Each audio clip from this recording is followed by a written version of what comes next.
Hi all, welcome to my channel. आज के हमारे गेस्ट है विनोद कोष्टी। विनोद कोष्टी को हंसाना मुश्किल ही नहीं नामुमकिन है, लेकिन जब वो हंसते हैं तो फरिश रावत जैसे दिखते हैं।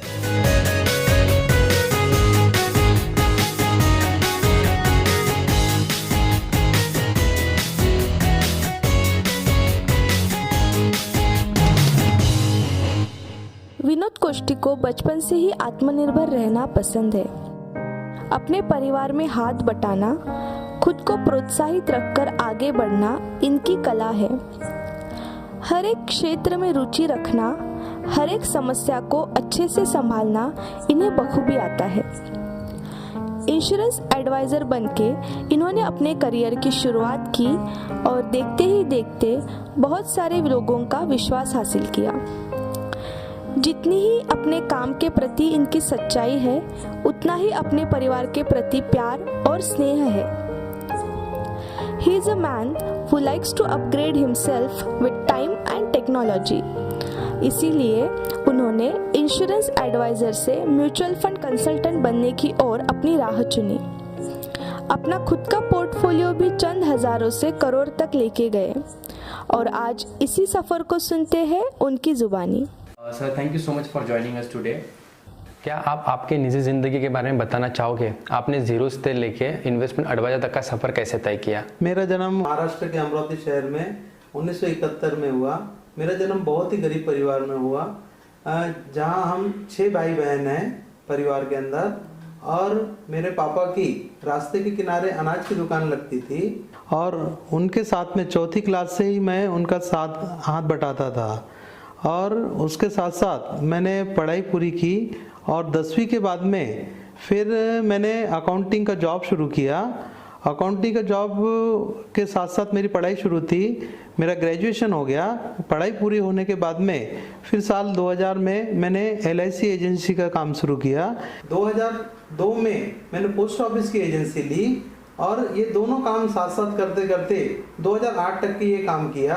2008 में मुझे म्यूचुअल फंड के बारे में जानकारी मिली और म्यूचुअल फंड के बारे में स्टडी करने के बाद में फिर मुझे पता लगा कि अभी हमने म्यूचुअल फंड का काम शुरू करना चाहिए। अच्छा सर, आपने इन्वेस्टमेंट करने की शुरुआत कब से की थी? मेरी सोच यही थी कि हमने जो पैसा कमाया हुआ है उस पैसे ने भी पैसे को कमाना चाहिए।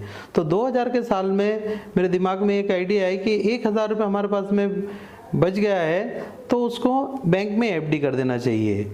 अब 1000 रुपये की FD के लिए हम सोचते हैं कि 90 रुपये मिलेंगे 1 साल के बाद में, तो लेकिन उसका क्या फ़ायदा, लोग इसको अंडर एस्टिमेट करते। तो मैंने ये सब चीज़ें लगातार करते रहा। 2000 के साल से 1000 से शुरुआत करते करते मेरे पास में 2008 तक के 50-50 हज़ार रुपये की 12 FD हो गई थी।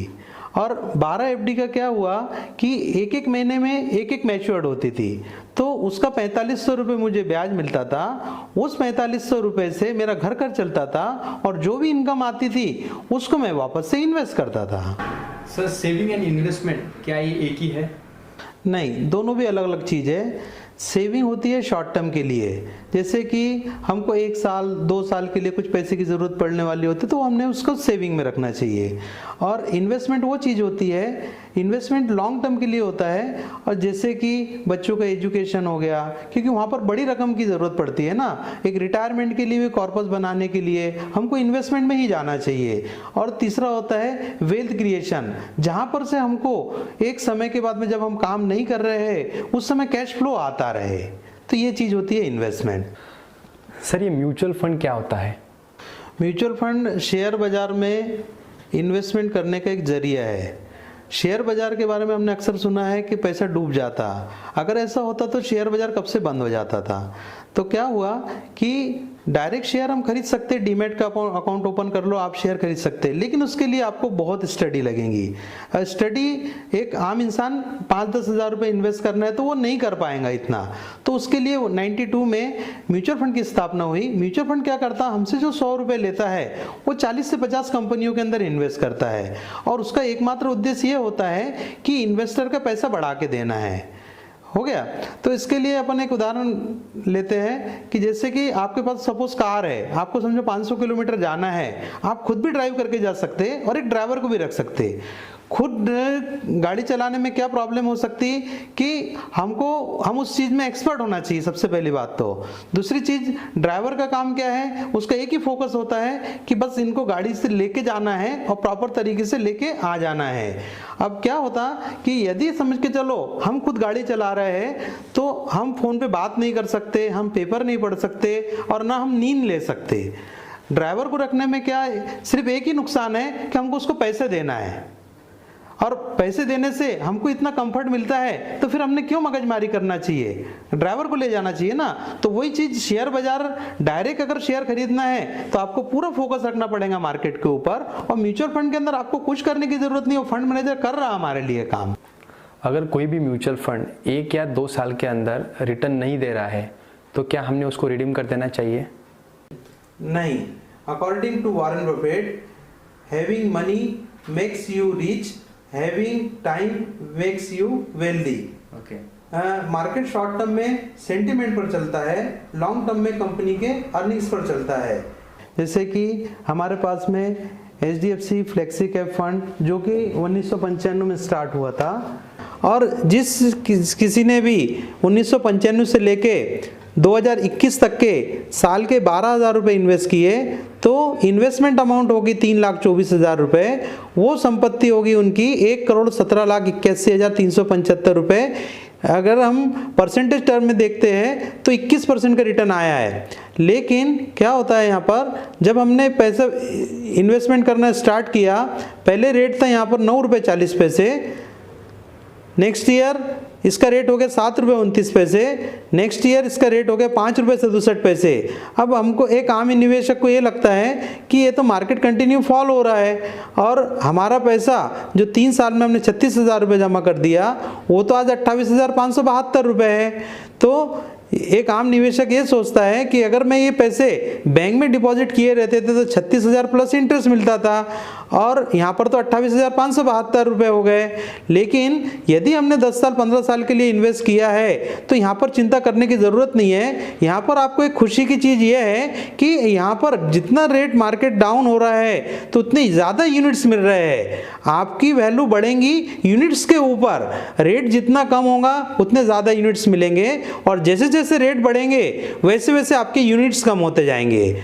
तो हमने मार्केट जब गिरता है तो उस समय घबराने की कोई ज़रूरत नहीं है। यदि हम देखते हैं 10 साल का अगर जर्नी देखते हैं, 95 से 2005 हो गए 10 साल, 9 रुपये 40 पैसे से यहाँ पर रेट हो गए 65 रुपये 76 पैसे। अब 10 साल में हमने 12,000 रुपये साल के जमा किए तो 1,20,000 की वैल्यू हो गई आज 7,12,000 रुपये।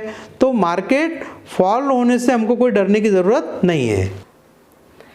इन्वेस्टर को अपने इन्वेस्टमेंट से क्या एक्सपेक्ट करना चाहिए और उसे कैसे मेजर भी करना चाहिए? देखिए, म्यूचुअल फंड में इन्वेस्टमेंट के लिए शॉर्ट टर्म में तो हमने इसको मेजर नहीं करना चाहिए। यदि हमारा टाइम फ्रेम 10 से 15 साल का यदि है तो हम 12% से लेकर तो 15% तक की रिटर्न की एक्सपेक्टेशन रख सकते हैं। और इससे भी यदि हमको ज़्यादा रिटर्न्स चाहिए तो जब जब मार्केट फॉल होता है, जैसे कि 96 में मार्केट फॉल हुआ, उस समय यदि हमने कुछ पैसे और डाले रहते थे तो हमको और ज़्यादा यूनिट्स मिलते थे। 97 में मार्केट फिर फॉल हुआ, उस समय यदि हमने और कुछ पैसे डाले रहते तो और हमको ज़्यादा यूनिट्स मिलते रहते। और यदि आज उस समय के जो यूनिट्स की आज अगर हमें वैल्यू देखते हैं तो बहुत ज़्यादा हमको रिटर्न्स आते हैं। शेयर मार्केट गिरना ये गुड न्यूज़ है या बैड न्यूज़ है?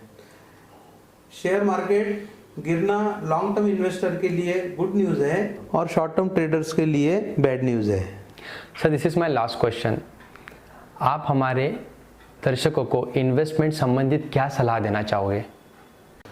इन्वेस्टमेंट आप जितनी जल्दी स्टार्ट करोगे उतना ज़्यादा आपकी वेल्थ क्रिएशन के लिए बहुत फ़ायदेमंद चीज़ होगी।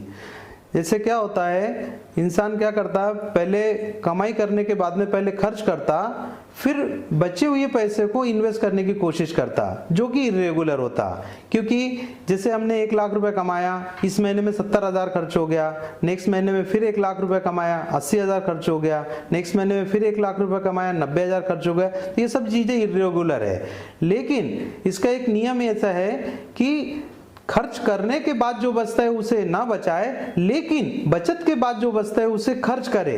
जैसे कि नियम ये बोलता है कि 1 लाख रुपए हमने कमाया तो 30,000 रुपए हमने पहले बचत का निकाल लेना चाहिए, 70,000 रुपए में हमने खर्च करना चाहिए। अब ये 30,000 कोई एक जगह नहीं रखना है हमको, 10,000 रुपए जैसे कि हमने शॉर्ट टर्म के लिए इन्वेस्ट करना चाहिए, जैसे हमको 1 साल 2 साल में कुछ कार वगैरह खरीदना है या होम लोन लेना है तो उसका डाउन पेमेंट भरना है तो उसके लिए, और 5-7 साल के लिए बाद में यदि हमको कुछ पैसे की जरूरत पड़ती है, बच्चे को एजुकेशन की फीस वगैरह भरना है तो 10,000 रुपए हमने वहां इन्वेस्ट करना चाहिए, और 10,000 रुपए हमारे रिटायरमेंट का, फ्यूचर का, पेंशन के लिए और अपनी वेल्थ क्रिएशन के लिए इस तरीके से इन्वेस्ट करना चाहिए। जैसे कि इन्वेस्टमेंट के अंदर कोई अगर व्यक्ति 25 साल की उम्र से अपना इन्वेस्टमेंट सिर्फ 5,000 रुपए महीना भरना स्टार्ट करता है तो उम्र के 60 साल आए तक के उसके संपत्ति जमा हो जाएंगी 21 लाख रुपए, और उसकी वैल्यू हो जाएंगी उस समय 3 करोड़ 21 लाख रुपए।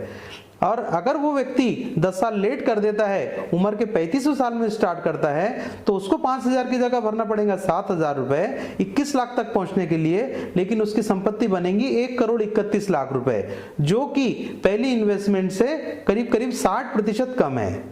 अगर कोई व्यक्ति और 10 साल लेट कर देता है, उम्र के 45वें साल में अगर स्टार्ट करता है तो उसको 5,000 की जगह भरना पड़ेगा 11,667 रुपए, लेकिन उनकी संपत्ति बनेगी सिर्फ 58 लाख रुपए। तो ये है कंपाउंडिंग का जादू।